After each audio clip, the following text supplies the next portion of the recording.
हरे कृष्णा दोस्तों। एकादशी व्रत का हमारे धर्मों में बहुत ही बड़ा महत्व है। एकादशी व्रत करने से मनुष्य को बहुत ज़्यादा हजारों गुना पुण्य प्राप्त होता है। तो आइए बात करते हैं पद्मिनी एकादशी की। अधिक मास के शुक्ल पक्ष में जो एकादशी आती है उसे पद्मिनी एकादशी कहा जाता है।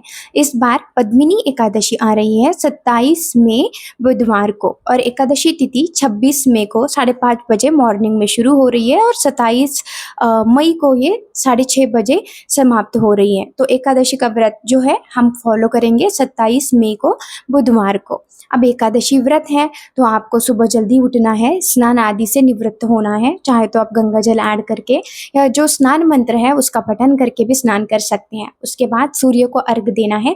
सूर्य देव को अर्घ देने के बाद अपने भी जो भी आपका पूजा का अल्टर है वहाँ जाके आपको पूजा करनी है। भगवान विष्णु की जो भी आपके पास मूर्ति है, कृष्ण भगवान की जो भी भगवान आपके पास है उनकी पूजा करिएगा, उनको दिया लगाइए, धूप दिखाइए, पुष्प चढ़ाइएगा, उनको गंध, उनके जो क्लोथ्स है उन्हें ऑफर करके भगवान को भोग लगाइए। आपके पास अगर तुलसी पत्र है तो तुलसी पत्र उनके जल में और उनका जो भोग है उसमें रख के अर्पण करिए। उसके बाद आपको लेना है एकादशी व्रत का संकल्प। एकादशी व्रत का संकल्प लेके भगवान से पूरे मन से प्रार्थना करें कि भगवान आपको यथाशक्ति हिम्मत दे कि आप इस व्रत को पूरी भावना से, पूरी आस्था से पूरा कर पाए। और एकादशी का व्रत है तो इस दिन आपको किसी भी प्रकार का अन्न ग्रहण नहीं करना है, यानी कि आप चावल नहीं खा सकते, गेहूँ, रोटी, दाल, चावल, ऐसी कोई भी चीज़ जो हम हर रोज़ की मर्रा रोज़ की ज़िंदगी में खाते हैं वो नहीं खाना है। अगर आपकी शारीरिक स्थिति अच्छी है तो आप इसको बहुत कम खा के रख सकते हो, लेकिन नहीं है तो आप फल आहार ले सकते हो, दूध पी सकते हो, दही खा सकते हो, लस्सी पी सकते हो, फल ले सकते हो। अब एकादशी का अर्थ ये नहीं है कि सिर्फ आप व्रत रखो और सोते रहो। तो देखो, एकादशी तिथि जो है वो 0 तिथि है। इस दिन की एनर्जी काफ़ी सटल होती है, तो ये एक हीलिंग तिथि है। आप अपने माइंड को रिलैक्स करके, अपने काम को एक दिन के लिए पॉज करके अपने अंदर रिफ्लेक्ट हो सकते हो, अपने अंदर झांक सकते हो, भगवान के विष्णु सहस्त्र नाम का पाठ कर सकते हो, या उनका जो द्वादश मंत्र है ओम नमो भगवते वासुदेवाय, इसका भी आप जाप कर सकते हो। या आपका जो भी क्लोज मंत्र है, भगवान की स्तुति है या भगवत गीता का अध्ययन है, वो कर सकते हो।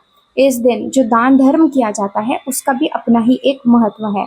तो इस दिन आप पानी पिला सकते हो, रास्ते पर जाने वाले लोगों को फल फ्रूट बांट सकते हो, जो धार्मिक किताबें हैं उसका भी आप वितरण कर सकते हो।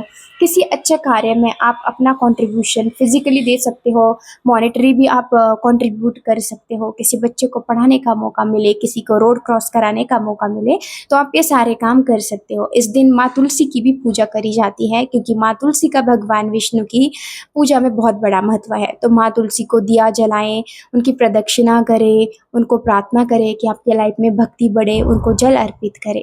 पद्मिनी एकादशी है 27 मई को बुधवार को, और ये एकादशी अधिक मास में पड़ रही है, इसलिए इस एकादशी का महत्व और ही अधिक बढ़ जाता है।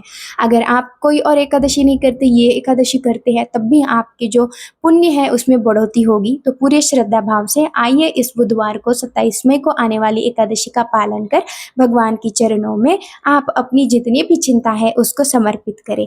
हरे कृष्णा।